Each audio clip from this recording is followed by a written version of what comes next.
Polisi berhasil mengungkap kasus pembunuhan seorang wanita muda berinisial PW, 18 tahun, di salah satu hotel di Kabupaten Cilacap, Jawa Tengah.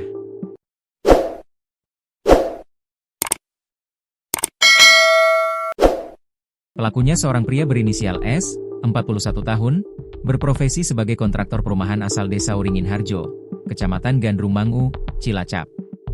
Kapolresta Cilacap Kombes Budi Adibuwono menjelaskan, pembunuhan itu terjadi pada Minggu, 30 November 2025. Tersangka diketahui menginap di hotel sejak 28 November 2025. Kemudian, pada 30 November korban datang. Tersangka menginap di hotel sejak tanggal 28 November, kemudian pada tanggal 30 November pukul 18.30 WIB korban datang janjian ketemu, kata Budi saat ungkap kasus di Mapolresta Cilacap, Selasa, 2 Desember 2025. Diduga, tersangka merasa sakit hati dengan omongan korban. Kapolresta mengatakan, S mengajak korban menikah, namun ditolak.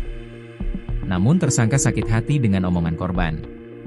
Tersangka mau mengajak nikah, tapi korban tidak mau. Tersangka sudah memiliki istri, sedangkan korban masih single, ujar Budi. Tersangka lantas mencekik, menjambak, dan menekan kepala korban ke lantai hingga lemas. Budi mengatakan, saat dianiaya itu, korban sempat menjerit. Namun tersangka berupaya menutup mulut korban menggunakan jarinya. Saat dicekik, korban sempat menjerit, karena takut diketahui, sehingga tersangka memasukkan jarinya ke mulut korban, sedangkan tangan kanannya menjambak dan menekan ke lantai, kata Budi. Setelah korban tak bernapas, tersangka kemudian berniat bunuh diri dengan cara meminum cairan anti nyamuk. Namun, upayanya tidak berhasil lalu ia kembali siuman setelah sempat pingsan. Tersangka minum Baygon 2 kali, pertama minum setengah botol lalu muntah lemas. Kemudian, minum sisa cairan Baygon sehingga pingsan, ujar Budi. Setelah sadar, pada keesokan harinya, Senin, 1 Desember 2025, tersangka menelepon resepsionis untuk memberitahukan bahwa ada tamu hotel yang meninggal di kamar.